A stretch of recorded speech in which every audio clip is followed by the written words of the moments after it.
జై శ్రీమన్నారాయణ. నేను మీ icon astrologer Gattupalli Suresh Babu.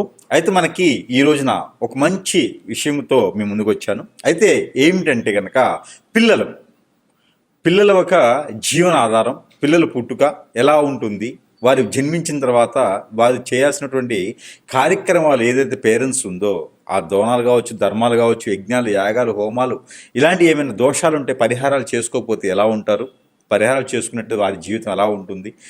అందరికీ పిల్లలు ఉంటారు. చిన్నవాళ్ళైనా పిల్లలు పుట్టగానే వీరు ఏదో అవ్వాలని చెప్పి కోరికలు పెద్దవారికి పేరెంట్స్కి ఉంటాయి. కానీ ఆ కోరికలు అనేది తీరకుండా మనం అనుకున్న గోల్స్ రీచ్ అవ్వకుండా ఏదో చేస్తూ ఉంటారు కొంతమంది పిల్లలు. వాడికి నచ్చిన పని చేస్తూ ఉంటారు కొంతమంది పిల్లలు. అవన్నీ కూడా ఎందుకు అంటే కనుక మా పిల్లవాడు చెడిపోతున్నాడండి, చెడు సవాసాలు పట్టాడండి, ఏం అర్థం కావట్లేదు, సరిగ్గా చదవట్లేదు, వాడికి గుర్తుండదండి, మతిమరుపండి, వాడు బాగా చదవట్లేదండి, ఎగ్జామ్స్ బాగా రాయట్లేదండి, చాలా మొండిగా ఉంటాడండి అంటే ఇవన్నీ కూడా వాళ్ళలో ఉండేటువంటి బుద్ధి కావచ్చు. కానీ అలా మారడానికి గల కారణాలు చాలా ఉంటాయి. అవి మనం పిల్లలు పుట్టగానే వారికి కొన్ని దోషాలు అనేది ఖచ్చితంగా ఉంటుందండి. పిల్లలు పుట్టిన తర్వాత దోషాలు అనేది ఖచ్చితంగా ఉంటుంది. ఎక్కువగా కాలసర్ప దోషం, రాగదోషం, కుజదోషం లాంటివి ఉంటాయి, కలత్ర దోషాలు లాంటివి ఉంటాయి, రాహుకేతు దోషాలు లాంటివి ఉంటాయి. వీటితో పాటు పూర్వీక శాపం, పూర్వీక దోషం కూడా ఉంటుంది.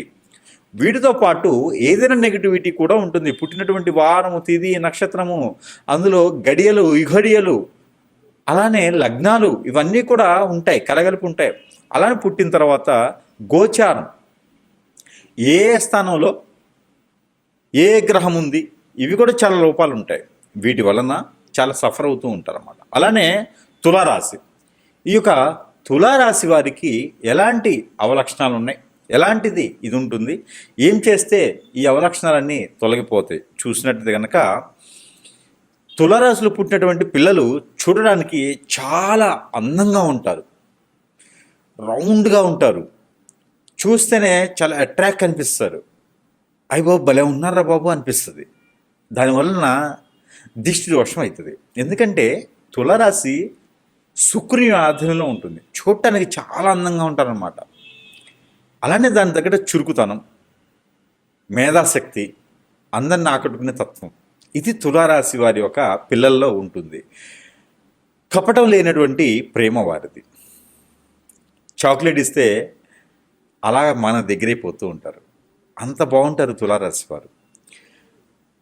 వారికి దానికి తగ్గట్టుగానే మెలకుగా, దానికి తగ్గట్టుగానే అన్యోన్యంగా ఉండేటువంటి వారు తులారాశి వారు. వారిని కనుక పేరెంట్స్ అంటట్టుకొని ముందు చూపుకు ముందుకు వెళ్తూ ఉంటే, తులారాశి వారి ఇంట్లో ఉంటే వారికన్నా పెద్దగా పుట్టిన, చిన్నగా పుట్టిన వారందరినీ కూడా ఒక దారిలో పెడతారు.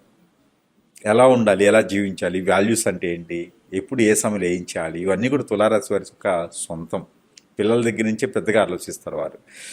ఇవన్నీ పక్కన పెడితే తులారాశి వారికి ఎలాంటి దోషాలు వస్తాయంటే శుక్రునితో సంబంధించిన దోషం వస్తుంది. ఎక్కువగా పిల్లల్లో ఉన్నప్పుడే దాని దోషాన్ని పరిహారం చేసుకోవాలి. ఏదైనా బ్రాహ్మణత్వానికి జీడిపప్పు దానం ఇవ్వటం లాంటివి చేయాలి, జీడి గింజలు దానం ఇట్లాంటివి చేయాలి. అలానే ఈ యొక్క తులా రాశి వారు ఎవరైతే ఉన్నారో, ఈ తులారాశిలో పుట్టినటువంటి పిల్లలు ఎవరైతే ఉన్నారో వీరికి ఖచ్చితంగా ఎలాంటి అవలక్షణాలు ఉంటాయి అంటే చూడటానికి అందంగా ఉంటారు, చాలా బాగుంటారు, అట్రాక్టివ్గా ఉంటారు. పిల్లల్లో ఉన్నప్పుడే అట్రాక్ట్గా ఉంటారు, అందరితో కలుపుకుడిగా మాట్లాడుతూ ఉంటారు, చదువుకునే దానికి బాగుంటుంది, అన్ని రకాలుగా విద్యారంగంలో అన్నీ బాగుంటాయి. కాకపోతే వీరు పుట్టినప్పుడు దోషాలు ఎలా ఉంటాయంటే కలత్ర దోషం ఒకటి, కాలసర్ప దోషం ఒకటి వస్తుంది వీరికి, కుజదోషం, నాగదోషం కూడా వస్తుంది వీరికి, రాహుకేతు దోషం కూడా వీరికి వస్తుంది. అది ఎలా అంటే 4, 2, 6లో రాహుకేతువులు ఉండడం కానివ్వండి, అలానే సొంత ఇంట్లో కావచ్చు 9, 11 స్థానాల్లో శుక్రుడు ఉండటం, అలానే వీరికి కుజదోషం లాంటివి వస్తుంటాయి.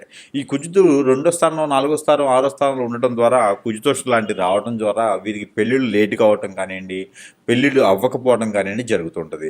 ఇలాంటి దోషాలతో కాకుండా వీరిలో ఇంకా నేలపాటుతనం కానివ్వండి, బాలరిష రోగాలు కానివ్వండి, ఈఎన్టీ ప్రాబ్లమ్స్ కానీ కూడా వీరిలో కనిపిస్తుంటాయి. ఇవన్నీ కూడా ఎందుకు వస్తాయంటే కదా పేరెంట్స్ పట్టించుకోకపోవటం.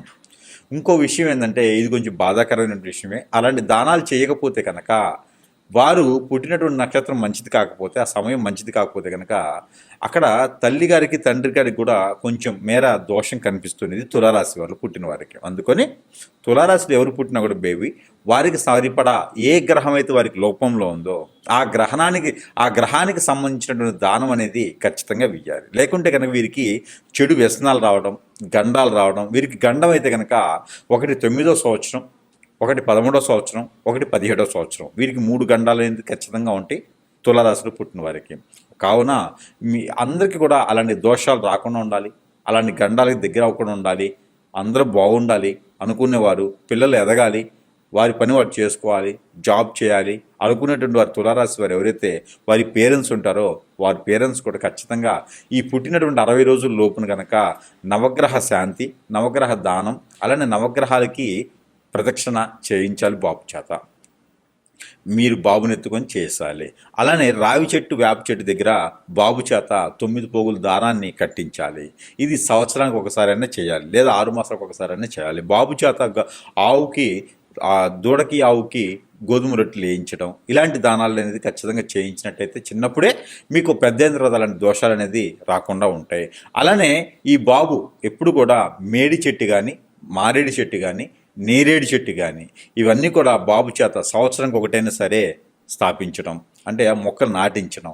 ఎక్కడైనా ఆలయాల్లో కావచ్చు, ఆవరణలో కావచ్చు, రోడ్డు పక్కన కావచ్చు, ఇరువైపులా కావచ్చు, ఎక్కడైనా సరే ఇలాంటి మొక్కలు నాటించడం ద్వారా ఆ బాబులో ఉండేటువంటి లక్షణాలు, చెడు లక్షణాలన్నీ కూడా పటాపంచలేకపోతాయి.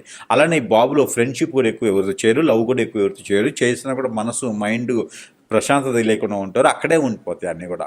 కానీ తులారాశిలో పుట్టడం అనేది అదృష్టం. ఆ తులారాశి మన ఇంట్లో పుడితే కనుక ఇంకా అదృష్టం. తులారాశి వారు ఎవరున్నారో ఆ ఇల్లు మొత్తం కూడా స్వసశ్యామలంగా ఉంటుంది. కాబట్టి పిల్లవాడి దగ్గర నుంచే పెద్ద ఆలోచనలు ఉంటాయి. కాబట్టి తులారాశి వారిని జాగ్రత్త చూసుకుంటే కనుక వారు ఖచ్చితంగా కలెక్టరో, ఏ గవర్నమెంట్, సెంట్రల్ గవర్నమెంట్ జాబ్లోనో, ఫారెన్లోనో సెటిల్ అయిపోతారు. అలానే ఈ తులారాశి వాడికి లక్షణాలు కూడా బాగుంటాయి. కాబట్టి వీరికి ఆరోగ్య సమస్యలు వచ్చేసి వీరికి స్టమక్ రిలేటెడ్ ప్రాబ్లమ్స్, అలానే ఆ తలకాయ నొప్పి రావటము, సైనస్ ప్రాబ్లమ్స్, గ్యాస్ట్రిక్ ట్రబుల్ లాంటివి వీరికి సమస్యలు వస్తాయి. దానికి ఏం చేయాలంటే కనుక వాము, జీలకర్ర, సోంపు, ధనియాలు ఈ 4 కూడా కలగలుపుకొని వేపుకొని ఆ పౌడర్ని ప్రతిరోజు కూడా తులారాశిలో పుట్టిన వారికి ఇస్తే చాలా మంచిది. 1 టీ స్పూన్ తాగేసి పాలు కానీ, వాటర్ కానీ కొంచెం గోరువెచ్చగా తాగాలి.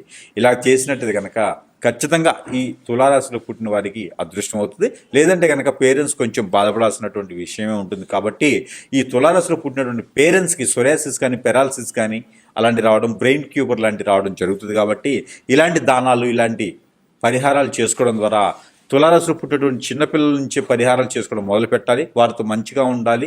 అప్పుడే ఈ పేరెంట్స్కి ఇబ్బంది లేకుండా ఉంటుంది. కాబట్టి ఇలాంటి పరిహారాలు చేసుకొని అదృష్టవంతులు అవ్వచ్చు. జై శ్రీమన్నారాయణ.